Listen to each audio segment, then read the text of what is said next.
Good afternoon. My name is Natasha, and I'm the coordinator for the Virginia Coalition on Solitary Confinement. On today's episode of Solitary No More VA, we will be doing the second interview with Chelsea Mullins, who is the wife of Shannon Jennings. Hi, Chelsea. How have you been? I've been okay. Just day by day. Has there been any new developments in the death of your fiance? No, not that I know of.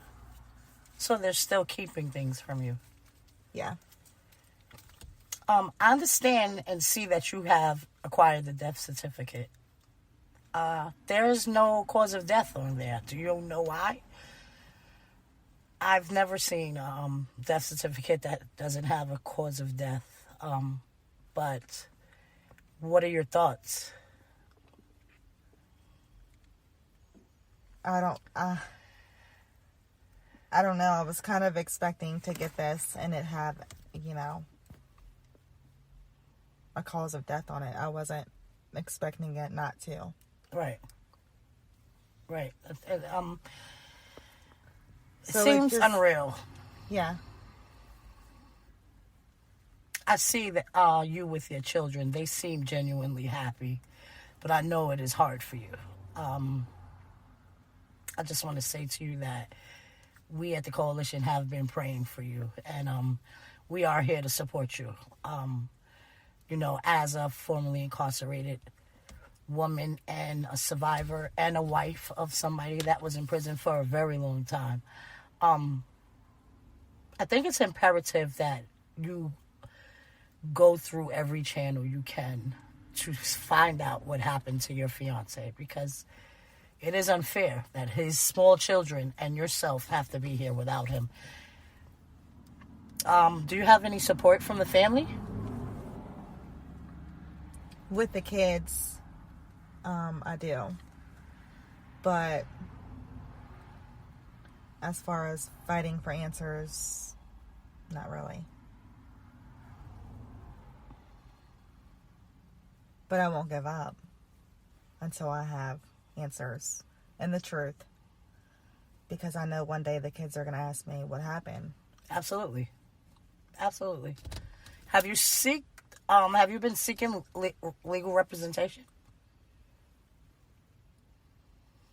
No. With my lawyer, yeah. Oh, for the case. Yeah. No, but I mean for the death. Because the simple fact that there's no cause of death on the death certificate shows me that they are covering something. Mm-hmm. I don't know. I've never seen a death certificate for somebody that actually committed suicide, so I can't tell you that it would say suicide. But I mean, if it says heart attack, if he died of a heart attack, it would say heart attack. Exactly. Or it would say homicide. Why wouldn't it say suicide? Exactly. That's why it raises more questions. It's like it's a dead end, more or less. Absolutely. What are your next steps?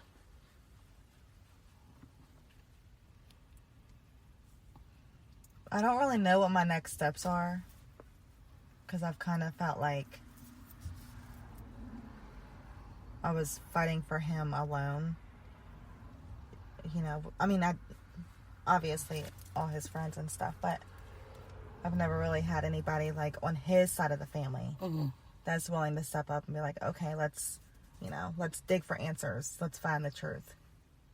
Yeah, and I know that they're giving you a hard time, especially because you're not married. But you have children in common, so, I mean, the mere fact that you have the death certificate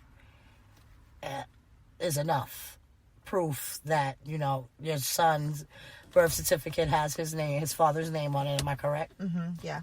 Then that should be a starting point of you having rights as the mother of the children in common. You know what I'm saying? There's got to be a way around it. I do know that this has been a really hard time for you, and you're still actually fighting the case. Let me ask you about that. So I understand that when Shannon was alive, they were charging him with the possession And now that he's not, are they charging you? Yeah, they were always charging me. Okay. But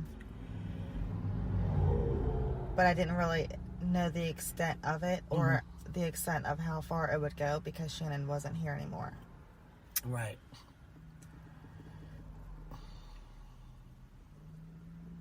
I'm really, really glad that you are so comfortable with having me come to see you. When you reached out to me last night, like, I'm in the hood near you. I was like, oh wow, I finally get to see you and your beautiful children, and I just want to do all I can to help. You know, the sad part is that we can't bring Shannon back. SB 108, which is made it out of the House. Out of the Senate, and it will be going to the House next, will prevent long-term solitary confinement, but that is in the state prisons. However, my goal is to do the same for the local jails. The fact that Shannon was not in solitary confinement for long at all, really concerns me. It wasn't even 24 hours. Right. I've read the letters that you shared with me, and it's airy situation. You know, like I said, as a formerly incarcerated individual, yes, sometimes we get a little, people can crack, but not that fast. So something is not right.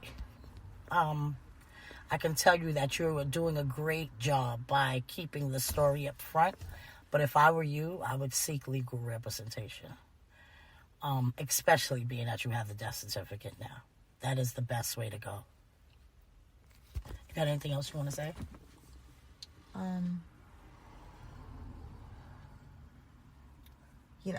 I'm doing this for Shannon, but I'm also doing this for all the other families that have had to experience this. And I know that if it was the other way around, that he would be doing the same thing for me. Absolutely. I read the letter he wrote you. Like, he loves you tremendously. And you have beautiful children. And I just hope that one day, you'll get the answers you need. It's not going to take the pain away, but it will make it make sense. Yes. Yeah.